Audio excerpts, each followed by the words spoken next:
Ncwadi kaJohane chapter number 5 from verse 1. uJesu uphilisa isiguli eBethesda ngeSabatha.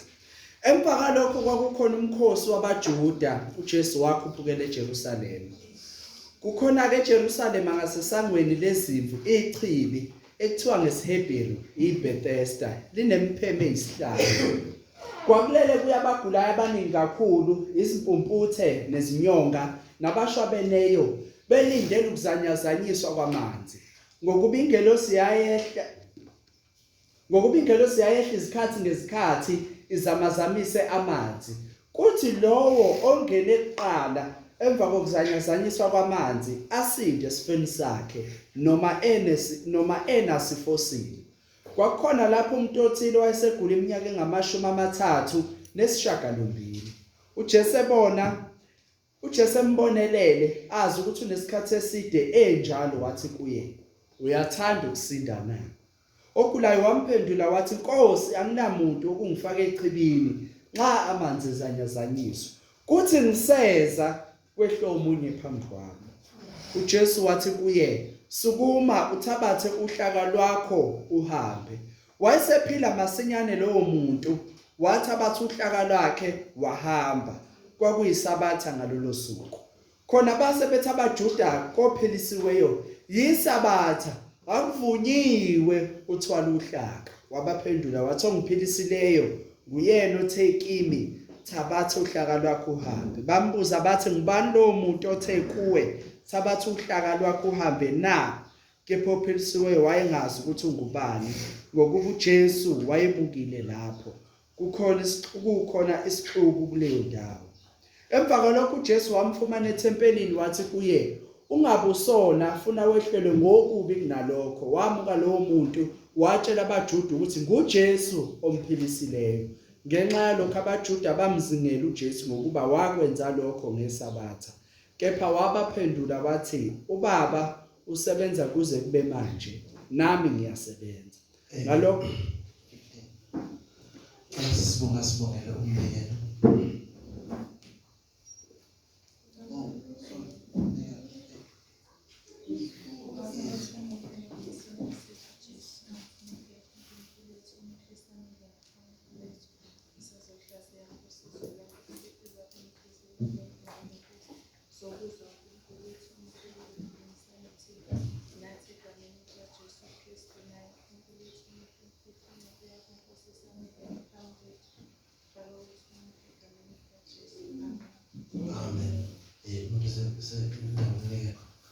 Wasanda somkho wandi tswati.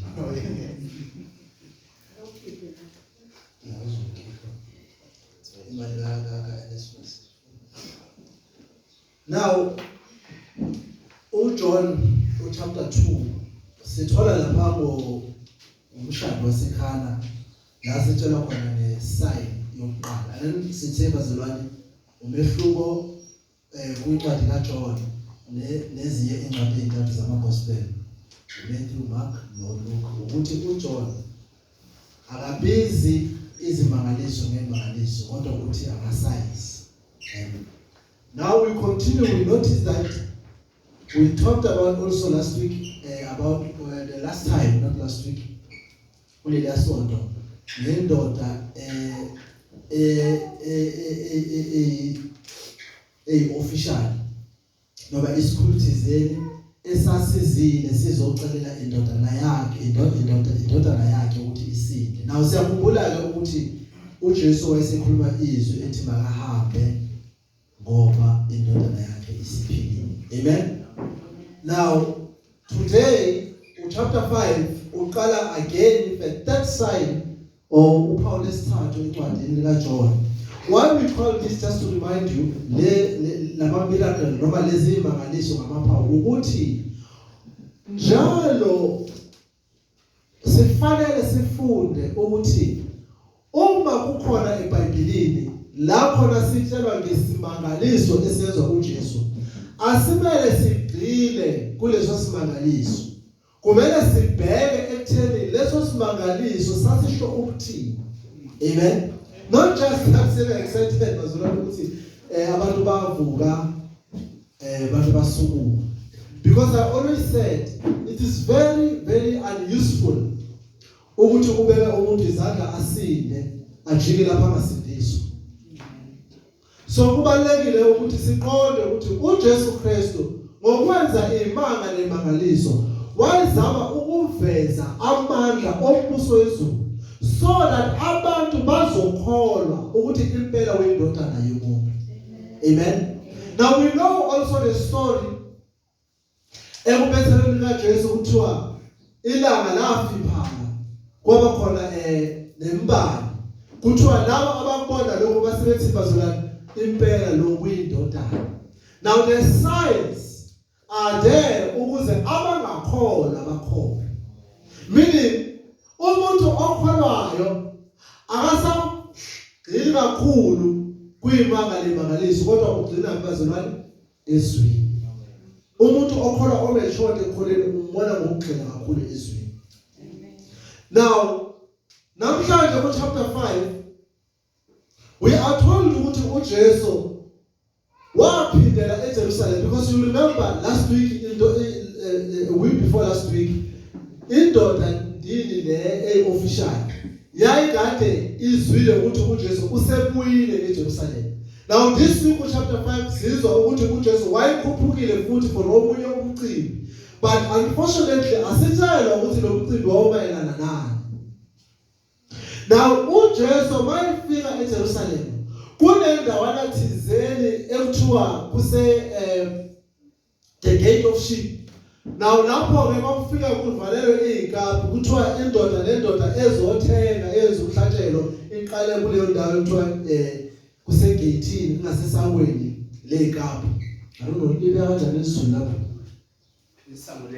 Isango lezimvu. Now lapho eduze kwaleli gate kwakune ipool eyayikade ikhona kusukela kudalo. Bonke abantu abanezifo ezazingalapheki imndeni yabo yayibathatha ibabeke khona. Kwakunenkolelo yokuthi njalo lesizini ethize ingelosi izofika inyakazise amanzi. Then ongena kuqala uyena usindayo. Now le ndoda ihleze lapho. We don't know ukuthi yayihlele esikhathi esingakanani, but we are told ukuthi yayisenda 38 years ingahamba. Now uJesu mayifika le ndoda ihlezi ineminyaka engasizakali. Amen. Now siyatshela ukuthi le ndoda meaning yayingakwazi ukuhamba. Now le ndoda yayingakwazi ukuzifaka lapha kwiphuli. uJesu uyafika uyayibona le ndoda ikulesimo enesikhathi ikuso. Amen. Now le ndoda yayinesidingo. And lesidingo enaso wayengekho umuntu wayengamsiza. And wayesebeka ithemba lakhe ukuthi one day uzokwazi ukungena ephuli. But it seems one day was forever again because kuthiwa wayeseneminyaka eminingi ehlezi lapha. Now le ndoda yayinesidingo. As we can know ukuthi abantu banedingo. And ezinye zezidingo abantu abanazo uJesu Kristu. But I know ukuthi abantu they may not know ukuthi badinga uJesu. As abantu abaningi bacabanga ukuthi badinga imali. Abantu abaningi bacabanga ukuthi badinga impahla zokugqoka. Even umuntu onemali uzothola ukuthi udinga imali. Imillionaire nemillion ebhenki. But ufica etatazela ethi kunomhlangano kunendila afanayo esayina athi manje ufuna imali. Uthola umuntu ahluphekile athi ufuna imali. Uyathandaza ufisa ukuba nemali. Bazalwane kunento enzima angazi nani angifana nayo. Ayikho into enzima nje ukuthi ngithandaze ngithi ngicela imali kuNkulunkulu. Iyamhlula mina la. Ngisho nganayo ilambile impela. Ave kunzima ukuthi ngithi uNkulunkulu ngicela imali. Isonto lathi nje ngumkhethethi. So badinga imali. But I know also abantu who pray for imali. I really never pray for imali as well. I pray for umusako every day. Not imali. And I don't know, mhlawumbe yakhuba lento. Isidingo semali bazalwane senza kamuva. Because I do know for sure ukuthi uJesu uyazazi idingo zami. Uma mina ngibeka ithemba lakhe kuyena, yena uyanginikeza lokho engikudingayo. Amen. That is why bazalwane kithi we must always rest assured ukuthi uJesu uyazazi idingo zethu. Le ndoda yayinesidingo. Yayingamazi uJesu. Now uJesu mayefika wabona isidingo sale ndoda. Lithi iBhayibheli, in this lay multitude invalid, a blind, lame and paralyzed. One man was there who had been invalid for 38 years. And Jesus saw him there. He knew he was already been a long time. Now uJesu kuthiwa mayembona wazi ukuthi le ndoda inesikhathi eside ila. Ngamanye amazwi uJesu wayazi konke ngale ndoda. Le ndoda uma kukhona engakwazi, firstly engamazi uJesu.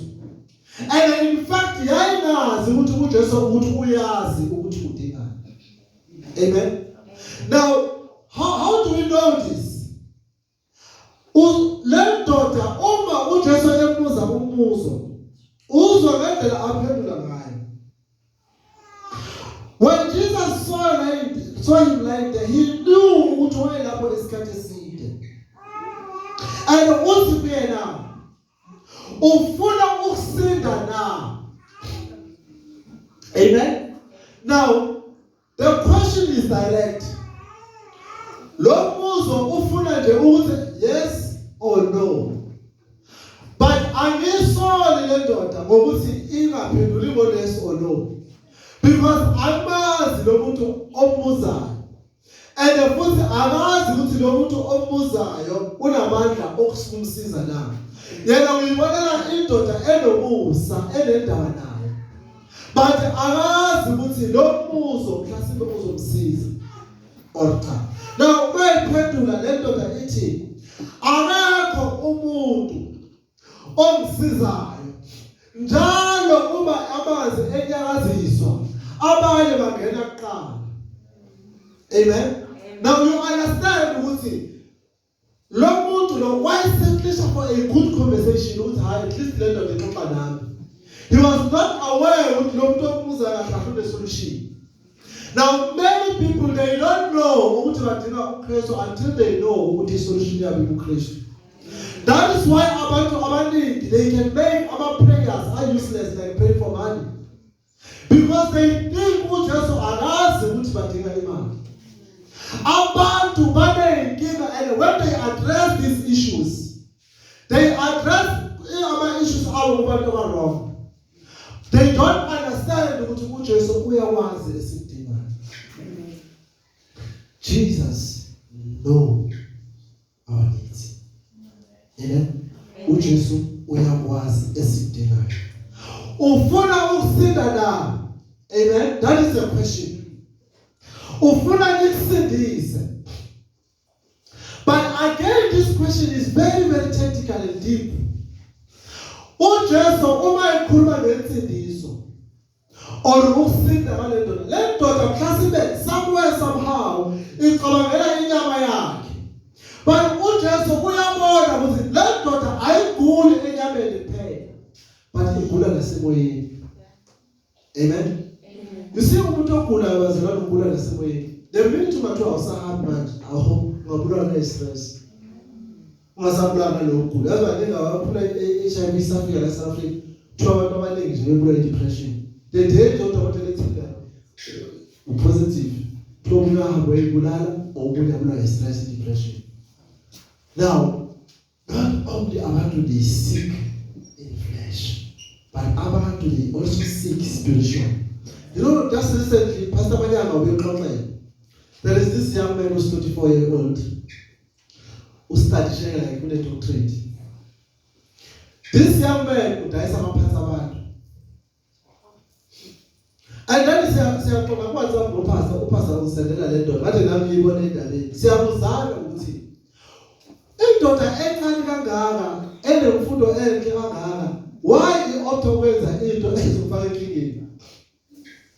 Amen. You know why? People are spiritually sick.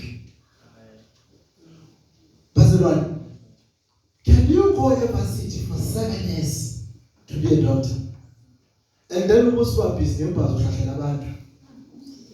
That's the most difficult job. Amen? Why the person will do that? Lokhu kusikhombisa ngokusomana ukuthi umphakathi wethu uyagula. Udinga ukulashwa emoyeni. Hayi yami singabiza ingqungquthela, sibiza ama conference, sihlale nosopolitiki sifuna usolution, but we cannot solve it if singakwazi ukudila nomoya. And the only doctor udila nomoya is Jesus. Amen. You know, I remember when I grew up, my brother was a drug dealer. I mean, a drug addict. Bakuhlabela yonke inhlobo wena kuku, wena bhusi, wena skapu, afaka intambo, wayenzwa yonke into wayesokumatela. It didn't work. The man was spiritually sick. Amen.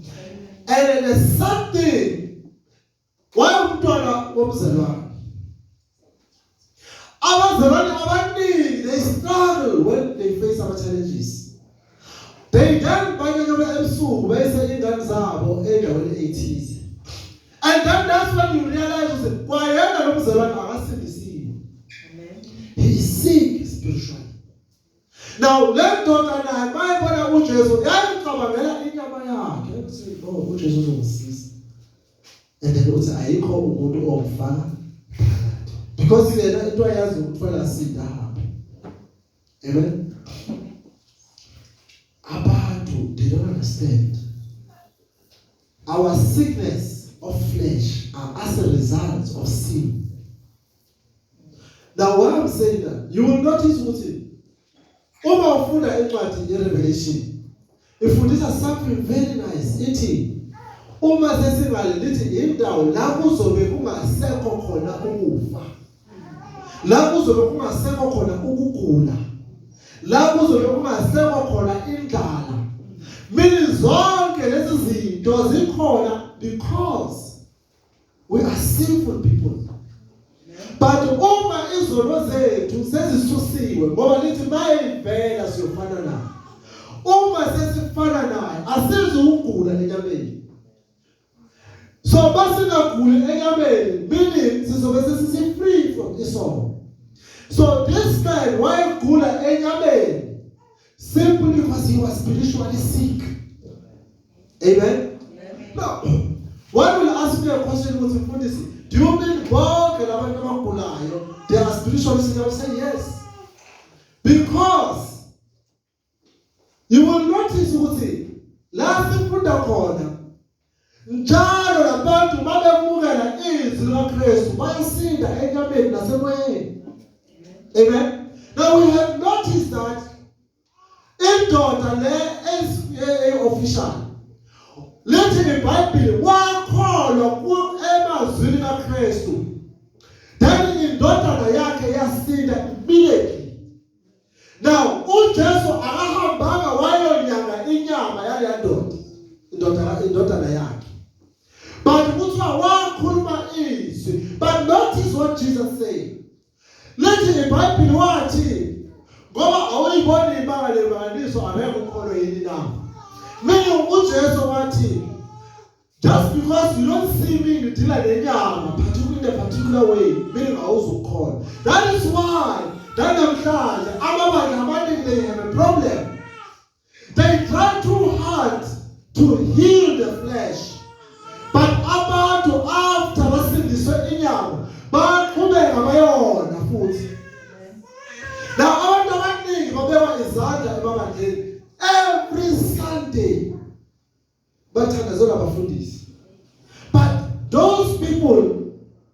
sending another person. I said, I've been in churches where each and every week, who knows the second to hell, what's about baby's hands or whatever public hour. Next week, put a baby's hand hour. And you ask yourself, why this person never sick? He is spiritually sick. They are so concerned. They don't give abantu isu enough ukuthi abantu basinde emoyeni. Amen. So ufuna ukusinda na le ndoda ethi akekho omfa. You understand ukuthi yena ucabangela ngokwenyama ukuthi inyama yakhe ifanele izithinta nalo amanzi. But uJesu is not dead. Jesus will give me something even better. Now is ukuthi uJesu uthi there the sick man, okay. Jesus said to him, get up, take your bed and walk. Amen. Thatha umbhede wakho usukume uhambe. Now I'm sure le ndoda yayilindele ukuthi mhlawumbe le ndoda izothi hayi ngizohlala nawe lapha ingelosiza likufake. But uJesu ukhuluma izwi lokuphila phezulu kwempilo yakhe. Uthi sukuma, thatha umbhede wakho uhambe. Kuthiwa immediately le ndoda yasukuma, yawuthwala umbhede yahamba. Now le ndoda yangena indlela. Uma ihamba endleleni, ihlangana nabaFarisi amaJuda. Bathi ngalelo suku bekuyisabatha, bathi no. Le ndoda phila. Uthwaleleni lo mbhede. Awazi ngesabatha asithalwa izinto la eIsrael. Kuthiwa le ndoda ithi no. Indoda le emsindisile. Ithe mamuthwale lo mbhede. Amen.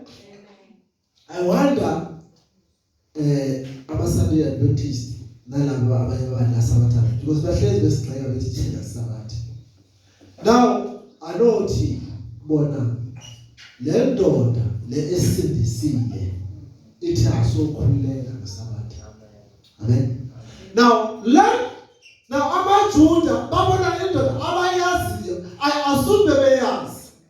Because le ndoda kezwakala ukuthi ayibachazeli ngokugula kwayo.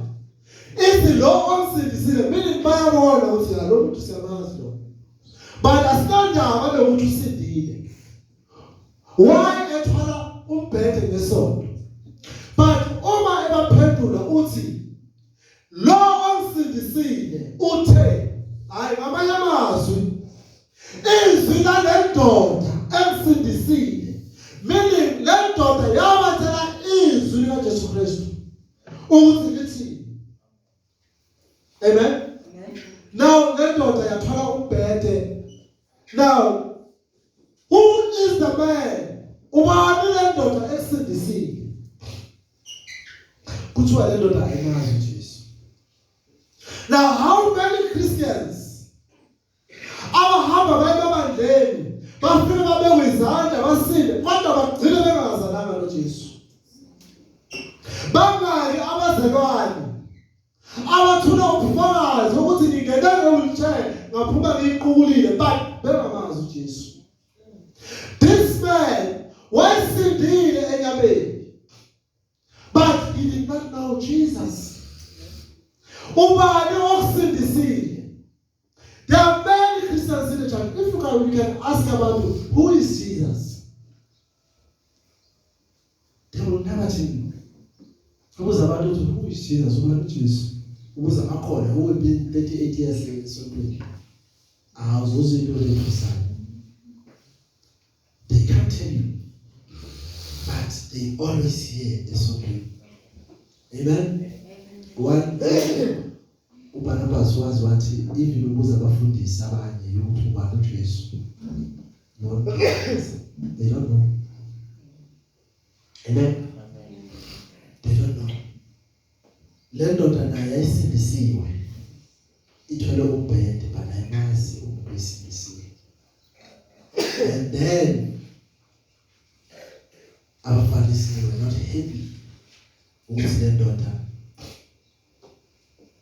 ithwele uhlala ngesonto. In fact, direct as our claims ukuthi isindiswe indoda thizeni. Meaning then you can be trusted ukuthi who is this Jesus? Or who is this man ohamba esindisa abantu ngesabatha?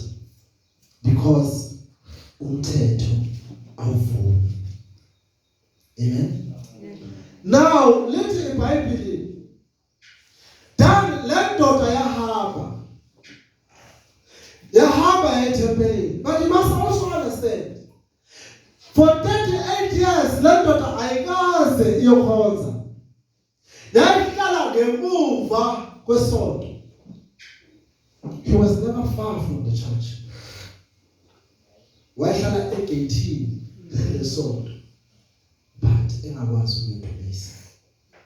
Isono siyamamba umuntu omakhelwane wasebenkonzweni angezi.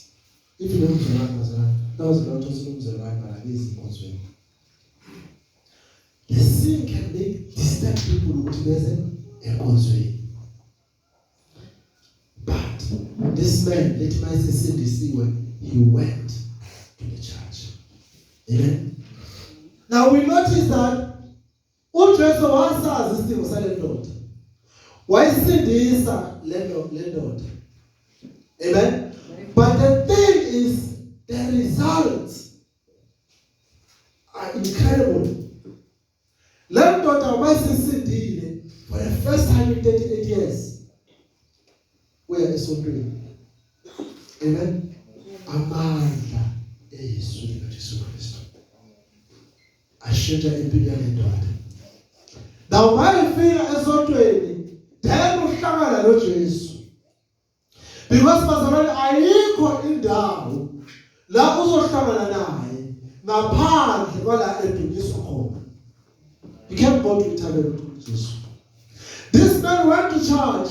Mayifika lithi wahlangana noJesu. And then uJesu mayibona. Incredible. Amen. After Jesus found him in the temple and said to him, "See, you are well. Sin no more." Amen. Uthi uJesu mayibona lendoda uthi bheka ususindile ungaphindi uwe. Now it makes sense. Uthi you thought you are physically sick, but mina uJesu I saw ukuthi wena udinga ukulashwa emoyeni. Now kuthiwa mayibona ukuthi ungaphinde uwone. Not that le ndoda sitshele anything ukuthi yayenzeni wrong. Is it because person you must know sizalwe sizoni esidinga uJesu. Now mase sisindisiwe, that's why kuthiwa sizalwe kabusha. Therefore siphila kuJesu. Usho njalo uPaul Paul uthi ngibethele kanye naye. Nale mpilo engiyiphilayo ngiyiphila kuye uJesu Kristu. Athi umbhali waseColossians ngokuba impilo yethu ifihle kuye uJesu Kristu. Amen. Now le ndoda yayisephila impilo uJesu Kristu. Uthi uJesu, now go and sin no more. Now this is even deeper because bazalwane ubani nje umuntu oyedwa ongathi mina hayi selo masindiswa ngesono.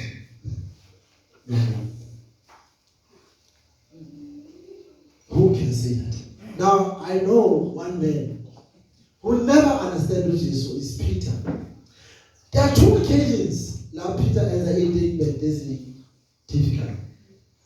Yalina ngalethi uJesu kwafika bedomo eclass. Kuthiwa abangalutho the whole night. uJesu uthi ngicela niphonse lapha ejuleni. Bathi sihlalela the whole night asibamba ngalutho. And a minute inhlanzi ziningi ebusuku nemini. Now that sekube baba sekuseni, we have no hope at all. Now uthi uJesu, but I command you, phonsani inhleli. Kuthiwa baliphonsa inephakade. Labo lenenhlanzi eningi. Kuthiwa immediately uPetro ebona lokho, kuthiwa wabaleka. waba ngumbuso wayesethi hamba kimi ngoba mina ngiyisona. Why? A man who have received Jesus Christ will notice ukuthi uyisona. But umuntu ongazange ahlangane noJesu Kristu akulula ukuthi azibone ukuthi uyisona. Amen. That is why I always say to people, awukwazi ukufundisa abantu ngegrace ungabafundisanga ngesono. Because abantu, they will never see isidingo segrace because abazazi ukuthi bayisona. But abantu baqala ukubona isidingo sokusindiswa or somusa uma bezazi ukuthi bayawudinga ngoba beyisona. Amen. Now, let's Bible, Pedro mayibona lesi simanga warealize ukuthi no. If a man angakhuluma izwi kwenzeke into enje, lo muntu akekho ordinary. And then thina, we cannot be next to this man because thina siyizona. But the other example of Pedro is that ngelinye ilanga ithi indoda lana Jesu kuyenze njani ukuze kubone umuso wezulu. Okanye umuphi umthetho obalekile ukuthi uJesu uyamtshela yonke imithetho. Uthi hawu sengenzile yonke imithetho le oyibalayo. Phela mina ngumJuda. Ndiphila ngazo lezi zinto. But uJesu uthi wayibuka le ndoda wayithanda ngoba uJesu uyasithanda izona. Wayesethi kule ndoda ngiyabona usokwenze konke, but here is the last thing engicela ukenzele yona. Dayisa wonke nakho ukunikeza abampofu Nkosi uyamlandela. Kuthiwa indoda enye ukubala ubuso ngoba kuthiwa isigwili. Kuthiwa uJesu wayesebuka abafundi bakhe ethi, yabo kunzima kabi umuntu oyisigwili ukungena izulu. Ngisho nekhamela engaqala ngebhobelani kunomuntu oyisigwili. But uPetro had a problem with this statement. Kuthiwa uPetro wayethi uJesu ebheka le. Kuthiwa wayesehlelwa kuza kwabo oJuda noJohane.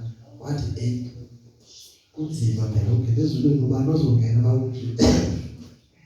Why? Because he realizes a sinner, when he hear the word of God, uzohlezi realize ukuthi yena uyisona. Amen. Now that uJesu seshole izinto, uPetro realize ukuthi asilutho. But umuntu ongamazi uJesu uhleze ibona ukuthi yena uwumuntu. Amen. Now kuthiwa uJesu mayezwa lamazi kaPetro. uPetro wathi yahleka ukuthi uJesu waphendula wathi ongayenzeki kubantu uNkulunkulu uyenzeka. Amen. Now many people, they look at you as a sinner. Pastor Edward Cole uthi umzelwani, amen, uyisoni kodwa uyisoni esisindisiwe. Now uma umzelwani akusho ukuthi usungcwele, uyisoni kodwa esisindiswe ngomusa. Mina usilent yona, but uJesu ngoba uyakuthanda ukusindisile noma kunjalo. Amen. So don't go around and begin to tell people ukuthi mina nginoJesu and therefore ayekho ngangithinta esifungcwele kunabo. Be humble. Ungafanje sana ngokulensindiso. I remember okunabo labo sisabadala. Sasibabiza amasenior ngekhathi zethu ngoba labo sisabadala yamasenior abangashadile kodwa isibabiza amasenior. Bekhonza befika lesontweni beklini ihlalo every time umfundisi ngaphathi kwena ngashadile. Ngibona nje bahamba phambili.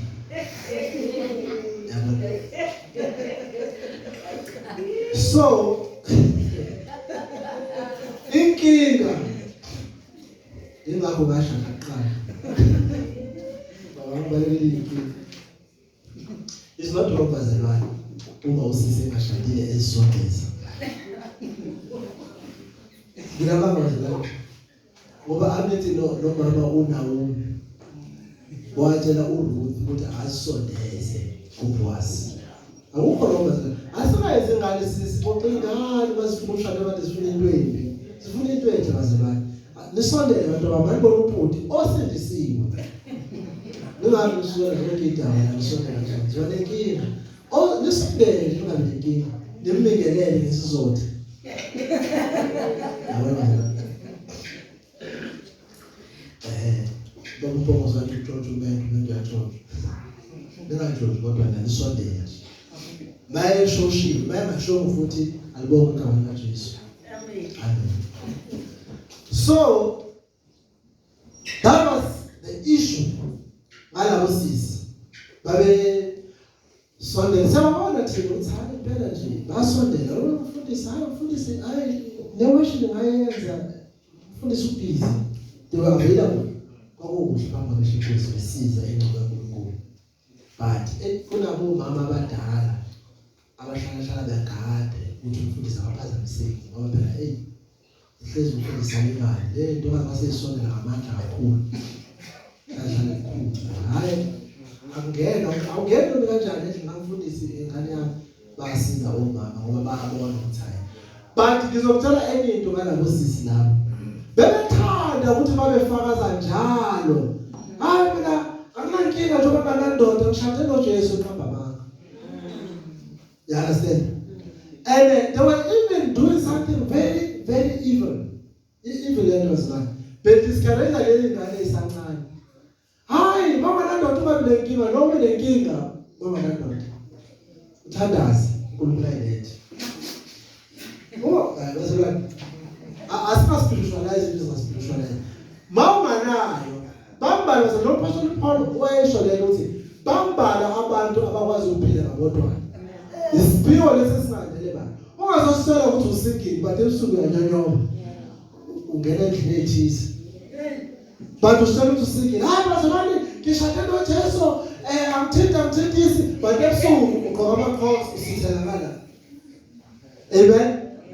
Phuma nomala mzalwane sizama hayi mfundisi alikhulekise lo mfundisi hayi sesisithi isikhathi asinankinga awu into enhle leyo. Amen. Now, that was it's a result of a sin. Now, what they are sick spiritually? They pretend. They pretend to come around. Amen.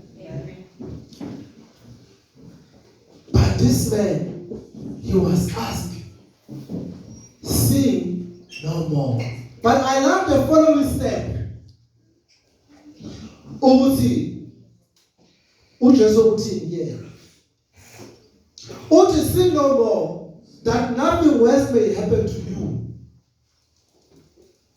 Now, uJohn Piper encwadini yakhe ubuza omunye umuzo ukuthi yini into worse engakuvelela empilweni, into ebikunazo zonke ebuza abazalwane bakhe. Uthi bonke abazalwane baphakamisa izandla.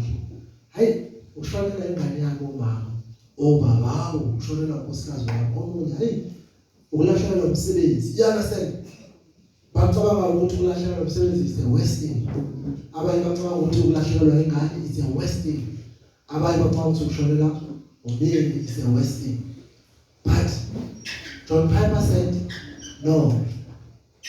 Ayona into embi kunazo zonke. In fact, ayikho neyodwa embi kunazo zonke umzalwane. But into embi kunazo zonke umzalwane ukulahlekelwa uJesu. That is the worst thing engayenzeka kumzalwane.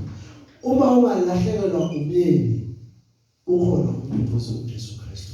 Uma ulahlekelwa ingane, ukhona uMduduzo uJesu Kristu. In fact, sibabonile abantu bephila even after lezo zinto zenzakalile kubo. But the worst thing that can ever happen to you is to lose uJesu. Now, uJesu uthi go ungaphinde wona. Ukuze okuwesi kungayenzeki. What is the worst thing engayenzeka kule ndoda? Uye esifogweni. You see, ungahambi kwakho uhleli lapha. It was not the worst thing. The worst thing can happen uma uphinda ubuyela kule mpilo yakhe endala. Manje uJesu wathi hlala kimi nami ngihlale kuwe. Then you are safe. Amen. Sin no more. Bazalwane, you can do all the mistakes in life. But the worst mistake ongayenza ukuthi ushiye ukhonza. Amen. I've seen abantu abashiye ukhonza ukuthi kwenzakala ngabo. Amen. So, what is the worst thing that can happen to a Christian? Kunento abafundisa abantwana bami, ngiyamthanda bazalwane. Ngiyamthanda Sunday school. Lithi, never let my heart go cold.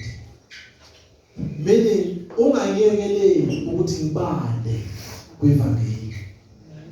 Hlala njalo ungivuselele. Because the worst thing engayenzeka kumzelwane, bazalwane, ukulahlekelwa uJesu Kristu.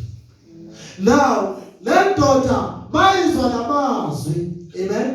Kuthiwa yaphindela emuva, yahamba yayofakaza kulabo kade bemuzi. Le ndoda emsindisile uJesu. Amen. Now that usetsheliwe ukuthi angalahleki, angaphinde one. Lithi uyahamba ubona isidingo ukuthi no, laba kade bekhuluma kakhulu bebuza ukuthi ngiyobatshela namhlanje. uJesu umsindisile. 3 things happened. Le ndoda yasinda yayinkozweni 38 years ingayinkozweni. Le ndoda yasinda yazana noJesu. Le ndoda yasinda yafakaza ngoJesu. Amen. Now what are you doing? Ngensindiso yakho. Amen. Le ndoda realize ukuthi ngangiyitshela ukuthi ngidinga ukusinda enyameni. Now I realize inyawo zami ngangidinga so that ngizoyenkozweni, so that ngizohamba ngifakaza ngaye. Abanye abantu bazalwane, they receive Jesus but they sit in their churches. And I said clearly there was a couple of times and many times meeting. Asilona ibandla elibizela abantu ozibandlela endibazodlala. Sibiza abantu ukuze bazolungisiswa bese bayahamba bayoshumayela evangeli. Amen. Now I like the song le besicula earlier. Lelithi basuka bayezwini bayoshumayela izwi. Bayukela entabeni beyokhuleka naye. Kuthiwa babeqeda behla baya eJerusalem bayofakaza Yesu. Amen. Now always bazalwane sibizele ukuthi sifakaze ngaye. But angeke bazalwane uzufakaze ngoJesu ungafundanga lutho ngaye. That is why you are called. Njengoba asanda esho ukuthi sometimes ukuthi alisho verse ushayicele umngalo kade isho njalo esona umphatha lozwa inkonzo nathi wabale umsendele verse. And I like that bazalwane ukuthi le verse osendele ngiyathanda but inkinga ayana sabele enhlanga ukuchaza. Abazalwane but now bazalwane I have the problem kule verse engididi thina Barnabas. Sometimes umzuzu ufundiswa ngale. Sometimes umuntu ungalole mazi ukuthi ayikho usibandana. Because we learn ukuze sifakaze kahle kumele sifunde izwi kahle. Amen. That is why kuleli bandla bazalwane we don't make noise about nothing. We speak in teaching the word. Amen. So that abantu bazokwazi ukufakaza. Amen. It's simple. Then khuluma ngale namhlanje John chapter 5 verse 1 up to 15. Uthini uJohn chapter 5? uJesu uyazazi izidingo zethu. Amen. That's point number 1. uJesu wasazi isidingo sendoda. In fact, point number 1, indoda yayinesidingo yayingahambi. Point number 2, uJesu wasazi isidingo sakhe. Point number 3, indoda yavuka yahamba yafakaza. Simple yabona bazalwane. That's what we have learned today. Omunye athi ngifunde ngalo ukuthi hey angizwe kahle bazalwane ukuthi ngempela into ebalekile engozi efanele ngenzakale ukuthi ngingalahlekele noJesu. Simple. We don't talk about miracles bazalwane. I remember I've been ngolesibela kumnandi bona. Kuna aba illustration akayenza ukufundisa uhleli wayedwa ucabanga ukuthi what a waste of time. Athi yabona uJesu uma ungena ufanele sibele mawungena ebank kune sliding door mawungena kule sliding door sifike sivuleke mawufika phakathi lokho kungemuva kuyavaleka ongaphambili kuyavuleka abantu basome enyawo hey and then the next thing ibisho kuthini yonke ngoJesu. You understand? People are getting excited. Hey, bashaya izandla. But mama sumuze, hayi bekhuluma le ndoda. Information enkulu uJesu kwavula islide door ebheke ngekhohla yonke le. Ngekhohla yonke le. Because I want to tell you guys that today uJesu uyasazi isithembiso sakho. uJesu uyasindisa ungalahlekelwa uJesu Kristu. That is simple. Ngina baba bazalwane. uJesu uyasazi isimo sakho. uJesu uyasindisa ungalahlekelwa uJesu ithumela namhlanje. Amen. So now we the same thing to people like one day uzubuhlala nabantu la ingekho khona bebuza bathi yini esaba kakhulu kunazo zonke and then uzokhumbula ukuthi lo sayifunda lento uJohn chapter 5 ukulahlekelwa uJesu. Amen. Asante bafika bheke basithi what is the worst thing engayenzakala kwena? Abanye bathi hey ushayiswa imoto hey cabanga ungasahamba. No, don't worry about that. Because mhlawumbe uvuka abafileyo ngisho bathi unganayo inyawo lithi izwi uzovuka. Amen. Uhambe nemdumisi. Umunye athi ungabo, don't worry. When you go home, you are going to Jesus. You will see because uJesu usho njalo kuJohn uthi uJohn uyathumela eseboshiwe uthi kubuzeni ukuthi ngithi kusawuyeka yena yinalo besikulindele kuthiwa uJesu wathi hambani niyotshela uJohn ukuthi abangaboni bayabona abafile bayavuka abangahambi bayahamba kuthiwa baphindele emuva bayotshela uJohn. Why Jesus is saying that? Jesus was not saying wonke umuntu ongaboni uzobona, but uJesu wathi embusweni lo ozayo bonke abangaboni bayabona. Now uJesu wenza lama signs uzama ukuveza amandla ombuso lo awulethayo emhlabeni. The kingdom of God. Amen bazalwane.